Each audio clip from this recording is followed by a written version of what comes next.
Problem number 4, 6-6, practice number 1, problem number 4. All right, so we've got this kite, right? We know it's a kite because we've got some things that are congruent. We've got this is congruent to this. We've got this thing is congruent to this thing. So it being a kite tells me some other things that are important, okay?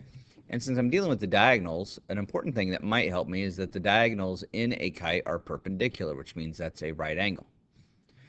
Now, since I have this side right here is 20, that's given to me. And I have this right here is 12, and that's given to me.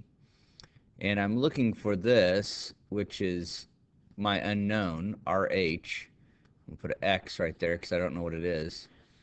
One of the things that automatically happens is I'm just going to be honest with you, when I see a problem like this, I start ignoring the rest of the problem. Mentally, I go, none of this matters to me anymore. And I'm kind of ignoring this, I'm kind of ignoring this, I'm kind of ignoring all of this. And I'm thinking to myself, hey, I've got a right triangle right here. And that right triangle, it has two sides that I know and one side that I don't. And there's some problems I've done like that. So now, in my mind, I go, wait a minute, I think I've done something like this before. I think back. I remember a teacher talking about something called the Pythagorean theorem.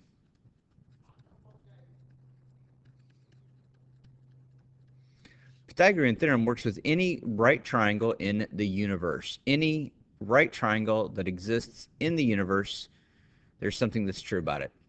The two sides that are next to the right angle are called legs. And I'm going to label this one A and this one B. It does not matter which leg is which leg for what we're doing right now.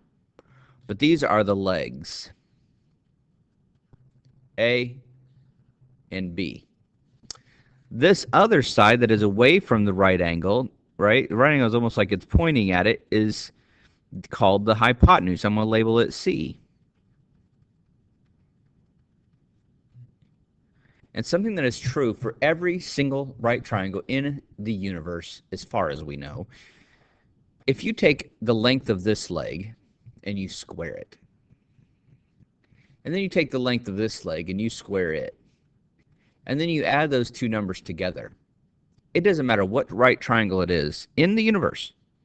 If you know the length of this leg and the length of this leg and you square those and add them together, they will always be equal to the hypotenuse squared.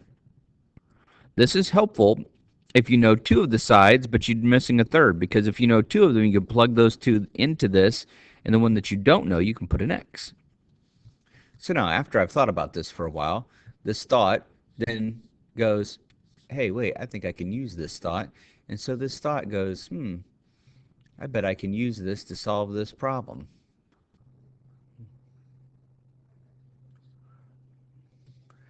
And so the thought pops out of my head onto my paper, and I think to myself, A squared plus B squared, the two sides that I have that are next to the right angle are the two legs from my memory. It's going to be equal to the other side squared, the X. And then I have to do some math. 20 squared is 400. I know this one. 20 times 20 is 400. 12 times 12 is 144. Equals X squared. 400 plus 144 is 544. Now, so the X being squared is 544. So if I want to know what the X is, I do the opposite of squaring, which is the square root. I take the square root of this side, square root of this side, and that leaves me with this on the right side. The square root of X squared is just X. The square root of 544, I'm going to grab my handy-dandy calculator. And so I go the square root, and for this calculator, second, and then it's right above the X squared, square root of 544. And I hit enter. 23 point, let me drag it over here.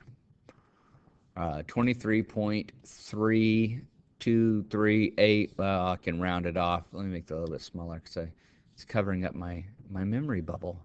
I don't want it to cover up my memory bubble. 23.32. I'll just round off to 23.3.